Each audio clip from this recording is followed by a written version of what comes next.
Welcome to challenge. আজকে আমি বানাবো দুর্গা ঠাকুরের রং। আর তার জন্য আমি নিয়েছি এখানে জল রং ও বাটি ও রং। সবার প্রথমে আমি রঙগুলোকে ঢেলে দিয়েছি, তারপর একটি পাত্রতে জল নিয়েছি এবং কতগুলি 4টি তুলি নিয়েছি। চলো সবার প্রথমে আমি শুরু করব ব্যাকগ্রাউন্ডটা। তো তুলে আমি আগে ব্যাকগ্রাউন্ডটা আকাশি দেব। তো আকাশিটা নিলাম, এদিকে করলাম। ব্যাকগ্রাউন্ডের জন্য একটুখানি জল তো দিতেই হবে, তাই একটু দিয়ে দিলাম। এইভাবে করে রংটা করে নিয়েছি, তবে ব্যাকগ্রাউন্ডটা করতে একটু দেরি হয়ে গেল।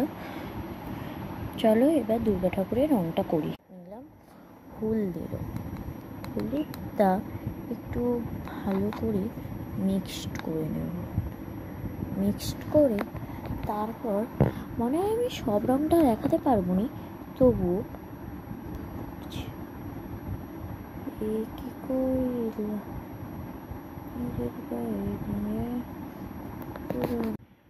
নিয়েছি। হাতটা কমপ্লিট। এবার আমি করব দুর্গা ঠাকুরের মুকুট। চলো, দেবীর মুকুটটা তৈরি হয়ে গেছে। এবার আমি দেবীর করব চুড়িগুলো করে নিই। চলো, দেবীর এখন আমি করবো হার।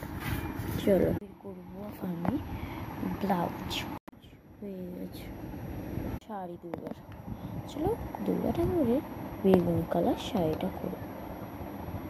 তো বেগুনি কালার তবে আগে এখান থেকে শুরু করি। এইটা করে দিয়েছি শাড়িটা। চলো এবার আমি করব চুলটা। দুর্গা ঠাকুর শাড়িটা কমপ্লিট হয়ে গেছে আমাদের কমপ্লিট। জাস্ট দেখো, এবার পুরোটাকে আমি দেখাচ্ছি তোমাদেরকে। দেখো এরকম করে এখানটাতে এরকম হয়েছে। আমি জানি আমার আঁকাটা ভালো হয়নি, তবুও সবাই দেখে নিতে পারো আর কমেন্টে জানাও কেমন হয়েছে। আর যদি কোনোটি ভুল হয়ে থাকে আমাকে বোন হিসাবে ক্ষমা করে দাও। বাই।